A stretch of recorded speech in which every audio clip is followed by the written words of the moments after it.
I didn't hear my father say my name. I didn't hear him call for me or joke or sigh the way he used to when he was tired.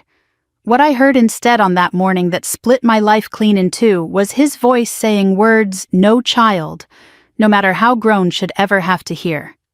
"Just get rid of her name first," he muttered. "After that, the house is ours." A woman's voice followed, thin and sharp with that kind of artificial sweetness greedy people like to use. "Good. Once she's out, everything can finally go to my son." The room tilted under my feet. I wasn't standing. I was floating, then falling, then gripping the edge of the counter because my knees had forgotten how to hold me. He didn't hang up. That was the horrible, stupid, heartbreaking truth of it. My father called me earlier about some paperwork he needed me to bring over. Then he said he would call back in a minute. And when the phone rang again, I picked up like always, just a tired daughter expecting a tired father. But he hadn't meant to call me. He hadn't ended the last call. He was talking, planning, erasing. And he didn't know I was listening. "I told you," the woman continued, "she's too soft to fight. She'll sign anything. She doesn't have anybody else." The silence in my kitchen tightened around my throat. My heart thudded like it was trying to punch its way out of my chest. My father answered with an irritated grunt. "She's loyal. That's her problem. She thinks loyalty means obedience." The woman laughed, the ugliest, most satisfied sound I'd ever heard. "Perfect. So once she signs off the house, we'll put the rest in my son's name. All nice and neat." I didn't speak. I didn't breathe. I don't think I even blinked. And then the strike that broke something deep, where daughters still believe in their fathers. "We'll erase her," the woman said. My father replied, "Good." The call kept going. I don't know for how long, because I wasn't in my body anymore. I was floating between disbelief and betrayal, between the woman I thought I was and the woman my father apparently believed me to be, someone disposable, someone optional, someone whose place in his life was nothing but a pen stroke he could undo. When I finally pressed end call, my hands were shaking so badly I nearly dropped the phone. I set it on the table and backed away from it like it was something dangerous. Maybe it was. Maybe the truth is always dangerous when it finally comes out. I walked to the window. Outside, the neighborhood looked exactly the same as always. A man walking his dog, a delivery van rumbling by, a mother buckling her toddler into a car seat. Ordinary life happening at the exact moment mine slipped off its axis. The betrayal didn't come all at once. It leaked in slowly, cold and acidic, filling the cracks left by years of strained conversations, and moments when I had told myself he still loves me. He's just trying his best.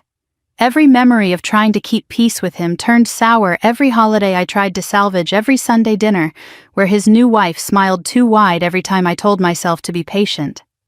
Patient for what, for this? I didn't cry, not yet. I was too stunned for tears. I stood there in that little kitchen staring at my hands. They looked pale, unfamiliar, as if they belonged to someone who had just been told her place in her family was a clerical error. Someone who no longer had a home, not because someone took it, but because it had been offered to someone else. The numbness slowly hardened into something colder. Not rage, not despair, just a diamond-sharp clarity I'd never felt before. They wanted me gone. Fine. Then I would go completely on my own terms before they could twist the knife again. I turned around and looked at the house, my mother's house, the place where I had grown up, laughed, studied, cried. The place she had painted herself, touching every corner with quiet care. The place she had trusted him to protect. The thought stung deep enough to make my chest ache. I walked down the hallway, touching each doorframe with the tips of my fingers. My childhood bedroom, the linen closet with the squeaky hinge, the living room still holding the faint smell of eucalyptus from Mom's old candles. All the ghosts of who we used to be flickered through my mind like a slideshow from a life that didn't belong to me anymore. When I reached the dining room, sunlight was coming in through the blinds, striping the hardwood floor. Dust floated in the beam of light like tiny suspended stars. I stood there for a long time, letting the quiet surround me until I could finally breathe again. Then something in me clicked, a final, irrevocable decision. I would disappear. Not because he erased me, but because I refused to be a daughter only when convenient. I walked to the drawer where Mom kept the important things. Neatly labeled folders, her handwriting still delicate and looping on the tabs. Mortgage, insurance, title, taxes. I took out what I needed. The rest stayed where they were anchors from a life I was no longer tethered to.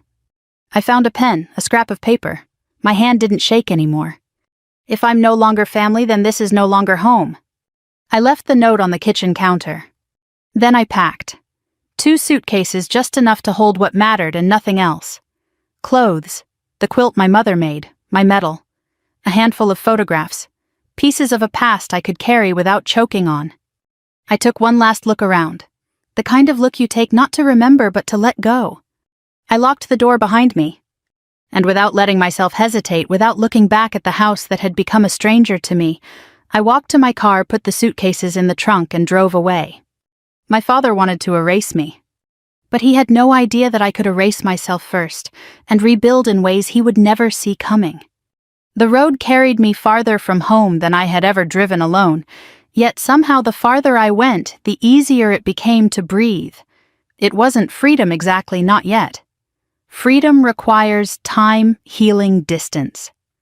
What I felt that first day was something smaller, but just as important possibility. The possibility of a life not built around someone else's cruelty. By late afternoon, I pulled into a small roadside motel, the kind with doors that open directly to the parking lot and a neon sign that flickers even in daylight. I paid cash, not because I thought anyone would chase me, but because disappearing feels more real when there's no paper trail.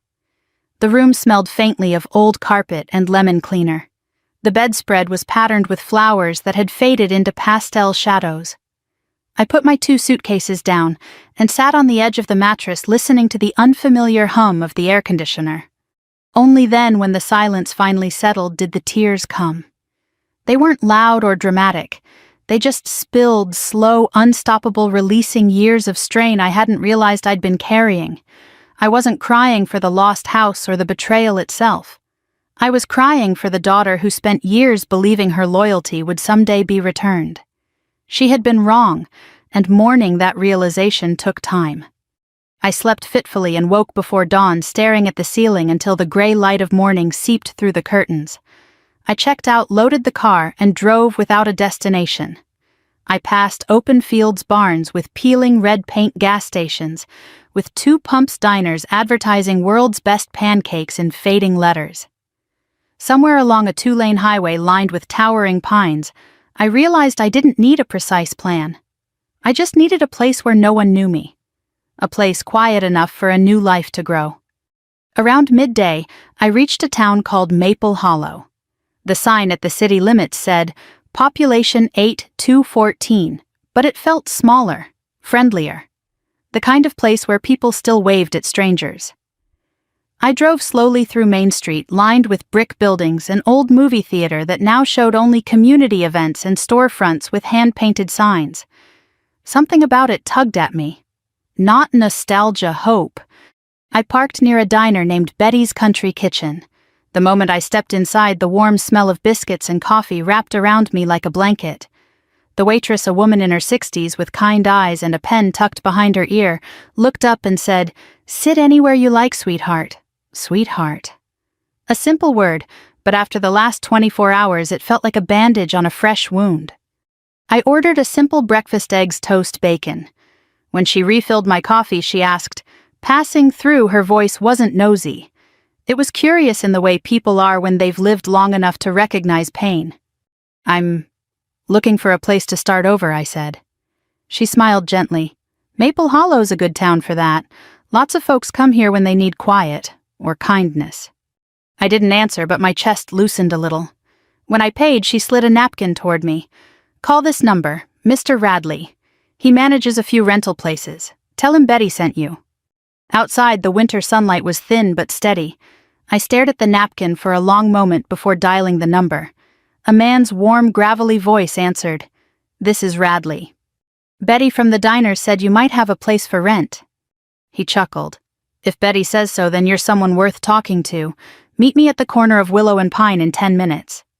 I drove to the corner he mentioned, where a small hardware store stood with an apartment above it. The building looked old but sturdy, like it had weathered a lot and stayed standing. Mr. Radley arrived in a dusty pickup truck and waved me over. He was in his 70s wearing overalls and a flannel shirt with eyes that twinkled like he already knew half my story without needing to ask. He led me upstairs.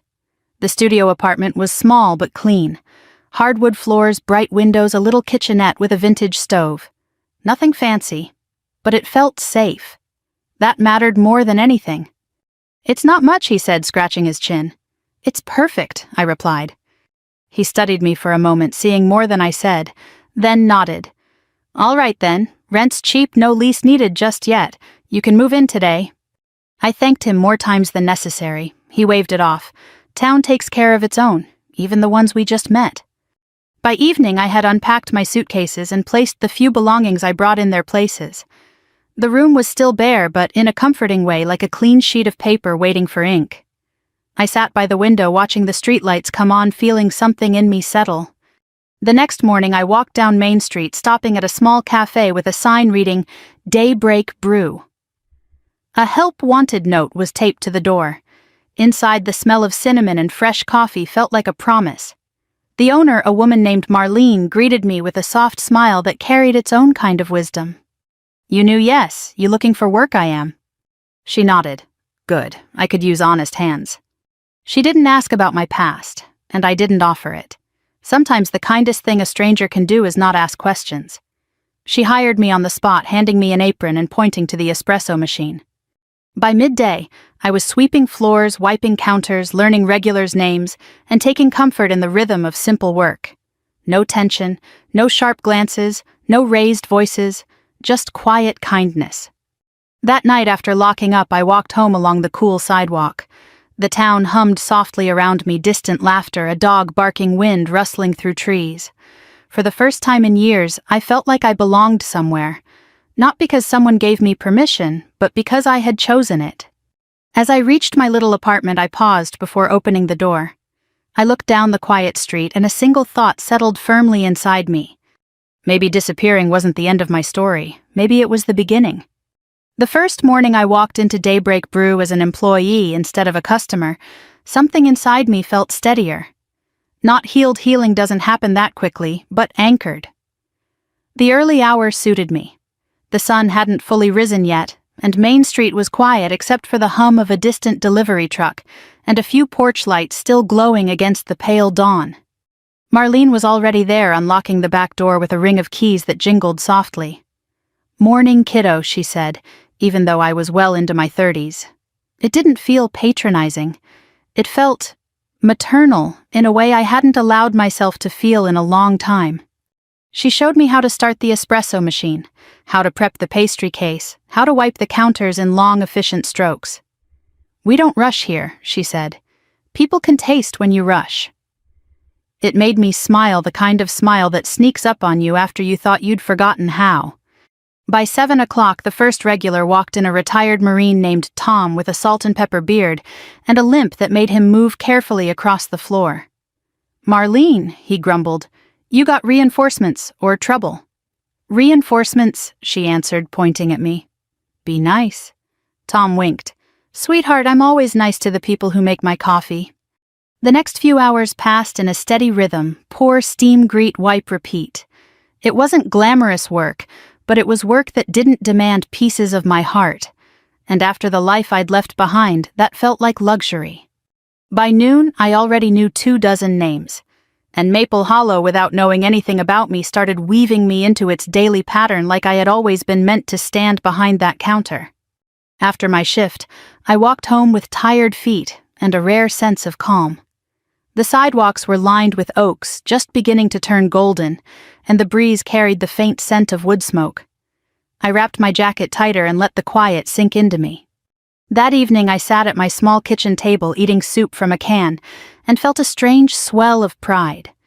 Not because the meal was fancy, it definitely wasn't, but because it was mine. A simple life built by my own hands, untouched by betrayal or manipulation. The next weeks unfolded gently. I worked mornings at Daybreak Brew, came home for lunch, and spent afternoons exploring Maple Hollow. I visited the tiny library where the librarian wore cardigans in every shade of pastel. I browsed the thrift shop run by a retired teacher who gave discounts just because you seem like someone who'd appreciate a good deal. I wandered into the local park and watched families feeding ducks, teenagers tossing frisbees, older couples walking slowly along the gravel paths. Life didn't feel heavy here. That alone felt like a miracle. But the biggest shift came the day I noticed an old brick building for rent near the courthouse. The windows were dusty and the front door was covered with layers of chipped paint, but something about it grabbed my attention. It looked forgotten, yes, but not hopeless. I pressed my hand against the glass, peering inside. Faded wallpaper, wooden floors worn smooth with age shelves leaning slightly from years of use. I could picture it not as it was, but as it could be.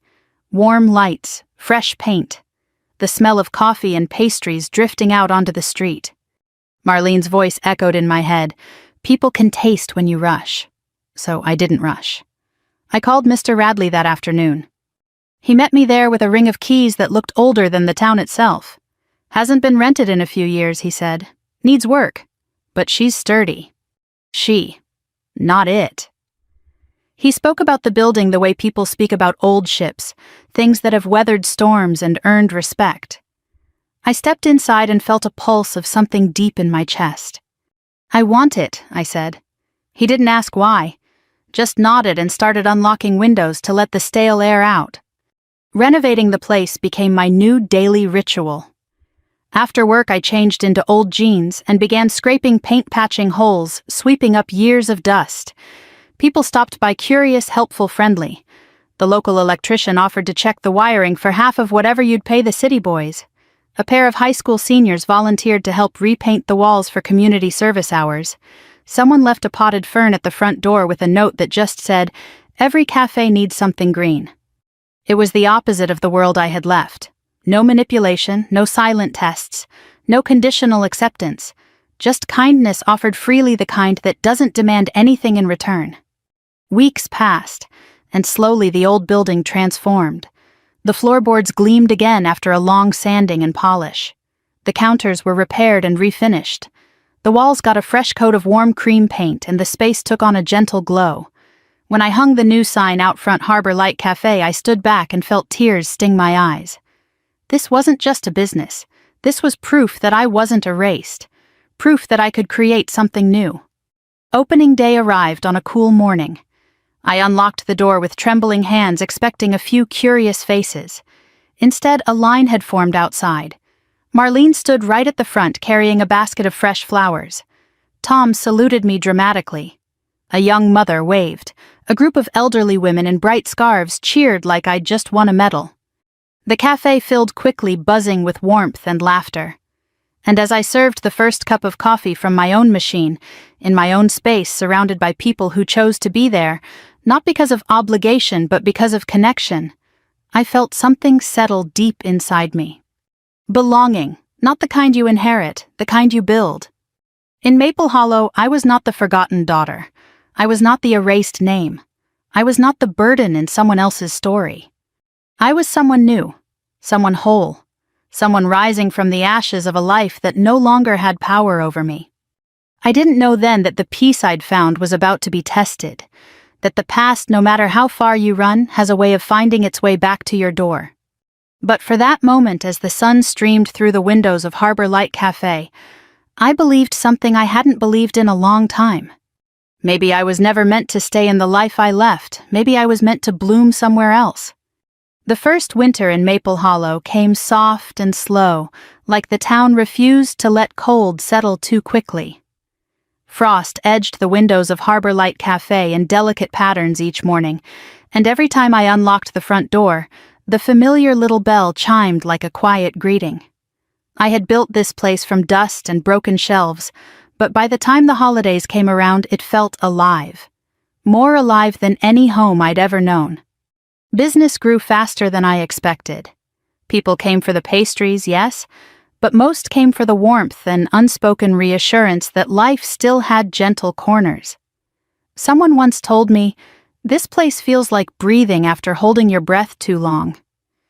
I didn't realize how much that mirrored my own life until much later. Regulars claimed their favorite tables like little territories of comfort. Tom the Marine always chose the spot near the front window where he could watch the morning traffic crawl by. Mrs. Perkins, a retired librarian, brought crossword puzzles and scolded anyone who tried to peek at the answers. Children rushed in after school with pocket change and sticky fingers, giving me smiles too big for their little faces. On Saturdays, families stopped by for hot cocoa topped with mountains of whipped cream. Maple Hollow folded me into its routine without a second thought, as if I'd always belonged. There were days I'd stop during a slow moment, lean my hands on the counter, and just look around, marveling at how something I built with shaking hands had become a refuge for so many. But more than customers, I kept noticing how the town watched out for one another. When a woman's car wouldn't start in the street, someone always stepped forward to help. When an elderly man struggled with his groceries, teenagers jogged over to assist. The local pastor stopped by every Friday simply to ask if anyone needed anything. No judgment, no expectations, benevolence for its own sake. I didn't realize how starved I had been for that kind of world until it surrounded me daily. Running the cafe fulfilled me, but it also exhausted me. On nights when the last customer left and the lights dimmed, I'd sit alone in the quiet and feel a bone-deep tiredness that came from building an entire new life brick by small brick. And yet even that exhaustion felt sacred proof that I'd rebuilt myself with my own hands. One evening, after mopping the floor until it gleamed, I stepped outside to lock up. A gust of cold air swept down the street, carrying little flakes of snow that danced in the glow of the street lamp. I pulled my coat tighter and turned the key in the lock. Across the street, an older couple was struggling to load a heavy box into their car trunk. Without thinking, without hesitation, I rushed over to help. Together, we lifted the box and slid it safely inside. They thanked me with warm smiles and kind words. As I walked back to the cafe, snow beginning to collect on my shoulders, I felt a quiet satisfaction. I wasn't just surviving here. I was part of something. Later that night, I thought about how natural kindness felt in Maple Hollow, and how unnatural cruelty had felt in the home I'd left behind. I realized with a sharp ache that kindness was something I had once expected from my father. Now it was something I gave freely to strangers. Weeks passed and the cafe kept thriving. People asked how I came up with the name Harbor Light. I always told them it just felt right. But in truth, it was the name I needed, a symbol of finding direction when the waters of my life had been stormy and cruel. My confidence, too, grew without me noticing. The woman who had driven away from a house filled with betrayal was slowly replaced by someone stronger, steadier, grounded. I laughed more, talked more, stood taller. I no longer flinched when someone spoke sharply or hesitated to trust simple kindness. Maple Hollow had rewired something in me. There was a moment, one small, unremarkable afternoon, that I now realize marked a turning point. A little girl came into the cafe alone, flushed from the cold, looking worried. She told me she'd lost sight of her mother at the market across the street. Her voice trembled. Her little hands clutched her backpack straps. Without hesitation, I crouched down, pulled her close, and held her for a few minutes, murmuring soft reassurances. She slowly relaxed in my arms, her shaking easing as the warmth of human connection replaced her fear. When her mother finally rushed in, frantic and breathless, she thanked me over and over, tears in her eyes. After they left, I found myself leaning against the counter, feeling something unexpected: peace, real peace. A sense of purpose I had never truly felt in all the years I tried to fit into the fractured life my father created. In that moment, I knew exactly who I was becoming, someone capable of giving what she never received. But the past has a quiet, stubborn way of waiting. It never disappears completely, not even when you outrun it, outgrow it, outbuild it. A cold, bright morning after the first real snowfall, I was arranging freshly baked muffins in the display case when I sensed someone standing outside the cafe window. The bell above the door hadn't rung yet, so whoever it was hadn't come in. They simply stood there, still silent, watching. At first, I thought it was just someone admiring the decorations, or someone waiting for a friend, or maybe one of the regulars arriving early. But something inside me, some instinct that had nothing to do with Maple Hollow and everything to do with the life I left behind, told me otherwise. My chest tightened, my breath hitched. The figure moved slightly, stepping just enough into the morning light for me to see his face. My father, older, thinner, a shadow of the man he'd been. A stranger made out of old, familiar pieces. For a moment I couldn't move, couldn't think, couldn't breathe. The life I had built so carefully, so quietly, so bravely stood still as the past pressed its face against the glass. He didn't speak. He didn't wave. He just stood there. And the only thing I knew with certainty was this. Whatever happened next, nothing would ever be the same. He didn't knock on the door. He didn't wave or call my name through the glass. He simply stood there on the sidewalk, a man caught between courage and collapse, staring at the life I had built without him. For a long moment, neither of us moved. The world outside felt muted, the whisper of the wind, the slow passing of a pickup truck, the soft crunch of snow under someone's boots all fading behind the thundering in my chest. I swallowed hard and forced myself to breathe. My hands tightened around the tray of muffins I'd been placing in the case. I set it down, slowly wiped my palms on my apron, and walked toward the door. Each step felt heavy, as if I were wading through thick water. When I finally reached the entrance, our eyes met through the glass, his full of something I had never seen in him before. Not anger, not pride, not irritation. Something far more fragile. Regret. I opened the door halfway, the cold morning air rushing in between us. "You found me?" I said, my voice quieter than I intended. His breath puffed out in a cloud. "I've been looking for you. For months." His voice was rough, unsteady. I didn't know where else to go. "You shouldn't be here before opening," I replied, more to steady myself than to scold him. He nodded nervously and stepped back as if afraid to cross a line. "I can wait," he said, gesturing toward the sidewalk. "I don't want to intrude." Intrude. The man who once planned to erase me from his life was worried about intruding. "Come inside," I said finally. "It's cold." He followed me in, moving slowly like someone entering a church. His eyes swept across the cafe at the wooden tables, the soft lights, the walls I'd painted myself. I didn't miss the way his gaze lingered on the sign behind the counter, Harbor Light Cafe. "You did all this," he murmured. "Yes." "It's beautiful," his voice cracked. "You built a whole life here." "I had to," I replied. The words slipped out before I could temper them. He didn't argue. He just lowered himself into a chair near the corner. I poured him a cup of black coffee without asking. It was the way he always drank it, and set it in front of him. He cupped the mug in both hands, the way people do when they're trying to absorb warmth they don't feel they deserve. I didn't sit. I stood across from him, arms crossed, lightly waiting. The silence stretched, but not the kind we used to have, those cold, stiff silences where neither of us knew how to speak. This silence was careful, heavy, but not hostile. "I suppose you know why I'm here," he finally said. "I don't know anything," I answered. "You left that part of my life long before I left the house." He winced as if I had struck him. "I heard you," I continued. "I heard you agree to erase me." His shoulders folded inward. "I know, and I have replayed that moment more times than I can count. I don't expect forgiveness. I don't expect you to understand why I was so blind." "What do you expect then?" He looked down at his hands. "A chance to explain. And maybe, if you're willing, a chance to fix what I broke." I stayed silent, let him speak. "When your mother died," he began, taking a shaky breath, "I didn't know how to exist without someone telling me how to live. I married again because I was lonely.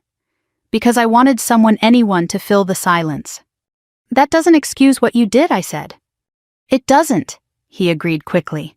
"But she wasn't just manipulative, she was clever. She fed me fears I didn't know I had. Told me you would abandon me someday. Told me you didn't care about me. Told me the house should go to someone who valued it. And I let her speak poison into my ear until I couldn't hear your voice anymore. I felt my throat tighten. And you chose her over me." He shook his head slowly. "No, I chose my weakness over you. That's worse." We both sat with that truth for a moment. When she left, he continued, his voice hollow, "She took everything I let her have. My accounts, my savings, even the house. All gone. And I thought I lost everything. Until I realized the only thing I truly lost was you." I didn't expect the stab of pity that hit me, or the anger that threaded through it, or the grief that came in waves. "You didn't lose me," I said softly. "You gave me away." He closed his eyes as if the words physically hurt him. "I know," he whispered. "And I've spent every day since trying to figure out how to live with that. I came here not because I want money or a place to stay. I came because—" His voice broke. "Because I wanted to look at my daughter again, even if she never wants to see me after today." Something inside me, something bruised but not broken, shifted. I turned away for a moment, pretending to straighten a stack of napkins just to gather my breath. "You can't fix this in one conversation," I said. "I know. I can't forgive you today. I didn't ask for that. But I can listen and talk, slowly, with boundaries." He opened his eyes, tears visible now. "I'll accept anything you're willing to give." The bell over the door jingled as a customer entered.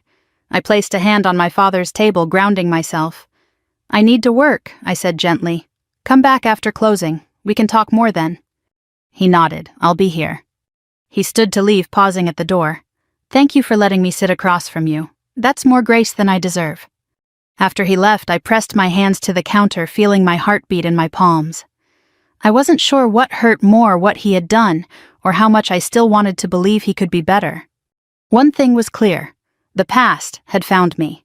But this time, I wasn't the same frightened daughter who had packed 2 suitcases and fled. This time, I was someone who had built a whole new life. And maybe, just maybe, that meant I had the strength to face what came next. He returned just as I was shutting down the cafe for the night. The last customer had left 20 minutes earlier, and the warmth of Harbor Light Cafe was slowly giving way to the cooler stillness of evening. I wiped down the counters one last time, letting the familiar motions ground me. The moment I flipped the open sign to closed, I saw his shape through the glass, hesitating, then stepping forward with the awkward caution of a man who feared he might be turned away. I opened the door before he could knock. "Come in," I said quietly. He did, moving slowly, looking smaller than he had in the morning light. Not physically smaller, emotionally. Like time, regret, and consequence had worn him down one confession at a time. I motioned toward the table near the front window, the same table where he'd first sat that morning, the place where my past and my present had collided. We sat down across from each other. No coffee this time, no distractions. Just 2 people facing the truth that had been avoided for far too long. He took a deep breath before speaking. "I want to start by saying that I know I can't undo what I did. I can't erase the words you heard. I can't pretend they weren't mine." His voice cracked. "But I want to tell you the truth, even if it paints me as the weakest man you've ever known." I didn't interrupt. I simply folded my hands and waited. I'd earned that honesty. I deserved it. He stared at the table, running a finger slowly across the grain. "When your mother died, I wasn't just grieving her. I was grieving the version of myself that only existed when she was alive. I didn't know how to be a good man without her reminding me." His voice lowered. "I didn't know how to be a good father either." I felt something twist in my chest, but I stayed quiet. He continued. "When I remarried, I did it out of loneliness. Not love, not hope, just loneliness. She saw that. She used it." He shook his head. "At first, she only complained about little things, about how the house was too cluttered, about how you had too much influence, about how she felt like she didn't have a place. And I wanted to make her happy, I think, because making her happy made the loneliness quieter." I closed my eyes for a second.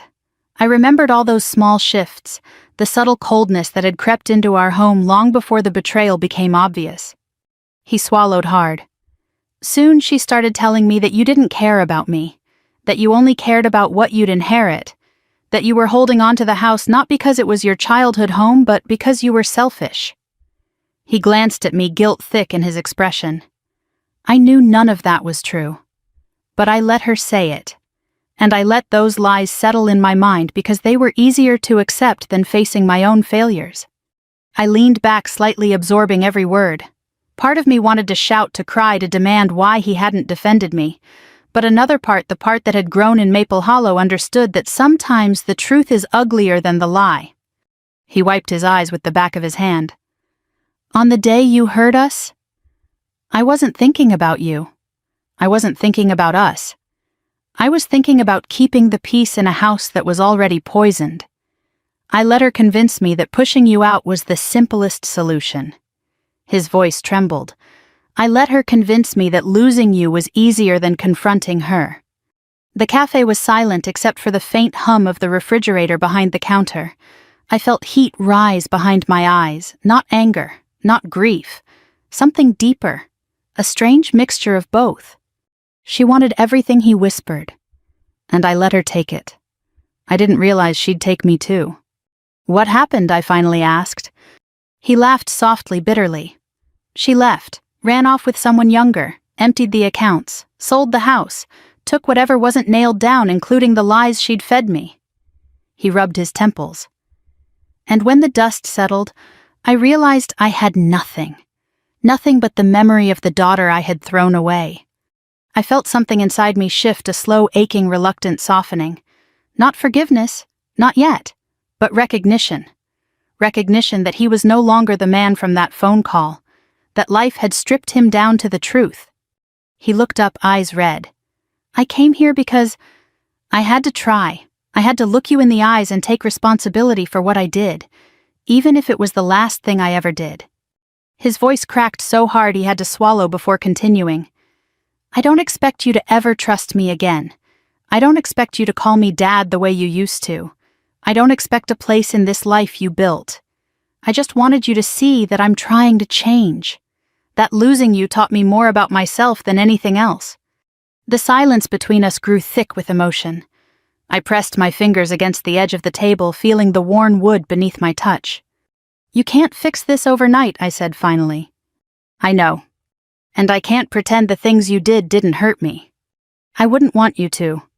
But I inhaled deeply, letting the moment stretch.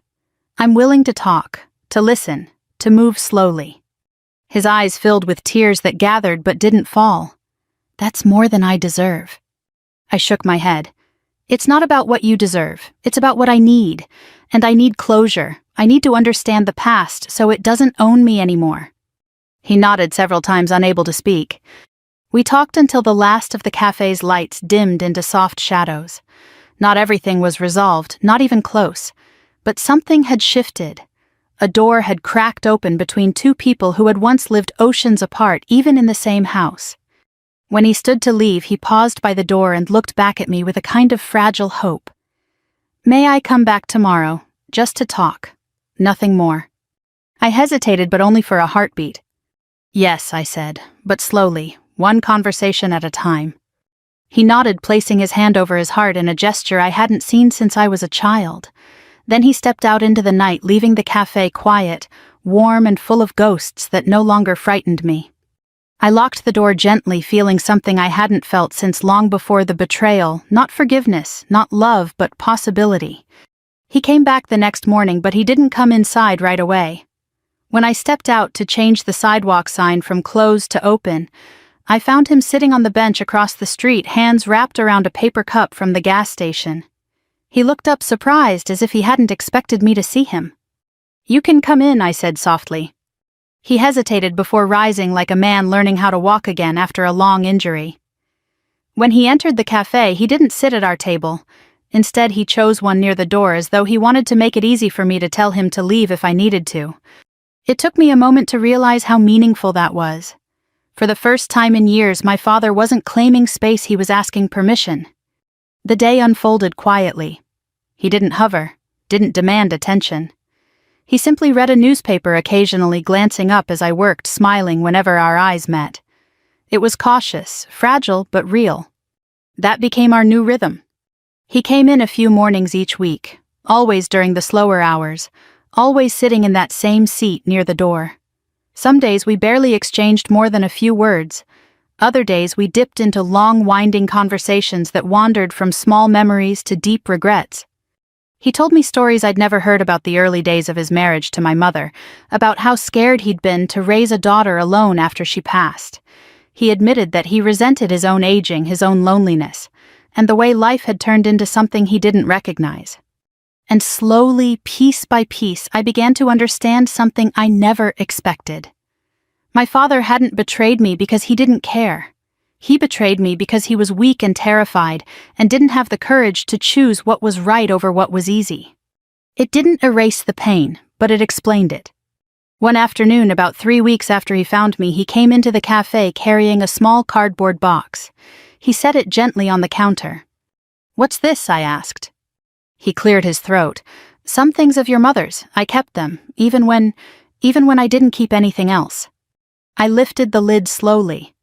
Inside were items I thought were long gone, her old wristwatch still with a tiny scratch on the glass, a recipe card written in her looping handwriting, a photograph of the three of us standing in front of the house on a summer evening, and a little brooch shaped like a lighthouse that I hadn't seen since I was a child. My breath caught. "You saved these," I whispered. "I couldn't let them go," he said, "even when I let everything else slip through my fingers." The softness in his voice cracked something open inside me. For the first time since he'd walked back into my life, I didn't see the man from the phone call. I saw the father who used to lift me onto his shoulders when the fireworks started on the 4th of July. The father who sat through every school recital, even the terrible ones. The father who once taught me how to ride a bike and ran behind me shouting encouragements until I found my balance. Those memories had been buried under so much hurt that I had forgotten they still existed. But they were there, and they mattered. I didn't reach across the counter to hug him. We weren't there yet. But I did place my hand over his on the box. Just for a moment. And when I did, his breath shuddered out like he'd been holding it for years. In the weeks that followed, he became part of the cafe in ways I never expected. He tightened loose chair legs without being asked. He refilled the napkin holders. He fixed the back door that had been sticking for months. He once spent an entire morning sweeping the sidewalk in front of the shop, stopping only when Marlene came by and scolded him for making the rest of the street look lazy. And each small act stitched another thread into the fragile fabric of our rebuilding relationship. But the real turning point came one quiet evening when he stayed after closing, helping me wipe down tables. The street outside was muted in the fading amber light, and the low hum of the refrigerators was the only sound inside. I turned off the last light above the counter and said, "Dad." He looked up sharply, almost startled by the word. "I need to tell you something." He nodded, bracing himself. "I don't think I'll ever forget what happened," I said. "And I don't think we'll ever go back to who we were before." His eyes filled instantly, but he didn't look away. But I continued. "I'm not angry anymore. Not in the way I was. I've rebuilt something here, something good, something that came out of all the pain. And I think—" I paused, searching for the right words. "I think I'm ready to move forward. With you. Slowly. Carefully. But forward." He covered his face with both hands, shoulders shaking. Not with sobs, just relief so deep it seemed to drain years from his posture. When he lowered his hands, his eyes were wet. "I will spend every day earning that." "I know," I said softly, "and that's enough." We locked up the cafe together that night, stepping out into the cool air. He walked me to my door just like he used to when I was a teenager coming home late from a friend's house. Except this time he didn't lecture or hover. He just walked beside me, matching his pace to mine. Before he left, he turned to me. "You didn't let me erase you," he said. "You became someone stronger than I ever deserved." I felt a warm ache in my chest. "Maybe I didn't become stronger," I replied. "Maybe I finally stopped shrinking." He nodded, touched my shoulder once, then walked away under the glow of the street lamp.